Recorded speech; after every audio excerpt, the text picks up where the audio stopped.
Ons begin vandag met die teks in Spreuke 6 vers 6 tot 8 wat sê, gaan kyk na die muur, luiaard, kyk hoe hy werk, leer by hom. Daar's 'n bekende kinderstorie van die muur en die sprinkaan. Die hele somer lank was die muur besig, hy was klein, maar hy het saad 2 keer so groot soos hy self gedra. Hy het gesweet en was moeg, hy moes nee sê vir baie lekker dinge, maar hy het aangehou om hom voor te berei. Hoekom? Hy het geweet dat die winter op pad is.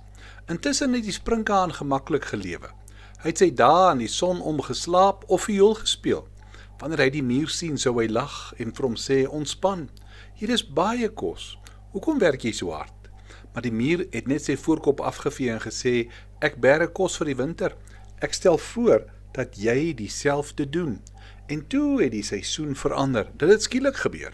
Die blare het bruin geword en die sneeu het begin val. Een oggend het die sprinkaan wakker geword en die hele wêreld was toe met 'n sneeukombers. Al die gras en al die saad was begrawe onder die sneeu. Die sprinkaan het koud geword, sy maag het gegrom, maar hy het die muur onthou. Hy het aan sy deur gaan klop, in die hoop vir 'n peselappie, maar die muur het gesê, ek het net genoeg vir my eie gesin. Dis hoekom ek hard gewerk het in die tyd wat jy gespeel het.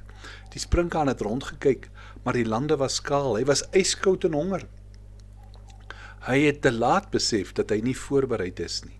Weet jy, Prediker 12 vers 1 vertel vir ons, dink aan jou Skepper in jou jong dae, voor die swaar dae kom, die jare aanbreek waarvan jy sal sê, ek het daar niks aan nie. Een van die bekendste verhale oor voorbereiding is natuurlik die 10 maagde.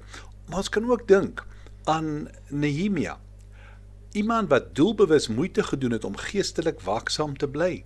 Terwyl hy aan die mure van Jerusalem gebou het, was daar baie spottery, komplotte en dreigemente, maar hy het sy geestelike waaksaamheid gehandhaaf deur gebed en praktiese waaksaamheid. Elke keer as hy met 'n bedreiging gekonfronteer was sy onmiddellike reaksie om te bid vir krag en beskerming.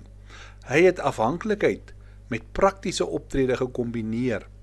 Daarom het hy vir die bouers gesê om met die een hand te werk terwyl hulle in die ander hand 'n wapen vasgehou het. Die sprinkaan se fout was om te dink dat jy God net nodig het wanneer dinge sleg gaan.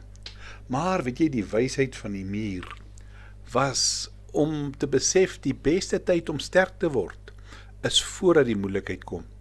Dat jy die dak moet regmaak terwyl die son nog skyn.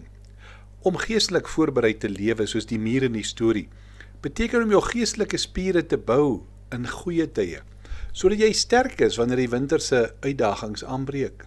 Geestelike voorbereiding is nie iets wat eenmalig gebeur nie. Dis iets wat 'n gewoonte word.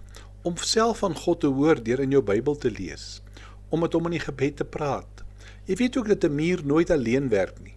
Hulle is afhanklik van ander om te oorleef. Daarom moet ons verbind bly deur betrokke te wees by die kerk. Ek wil graag vir jou vra of dit waar is van jou, of jy voorbereid is vir die swaar wat kan kom. Kom ons bid saam. Here, dankie dat ons hierdie dag aan U kan toevertrou. Geef vir ons die genade om geestelik voorbereid te lewe. Amen.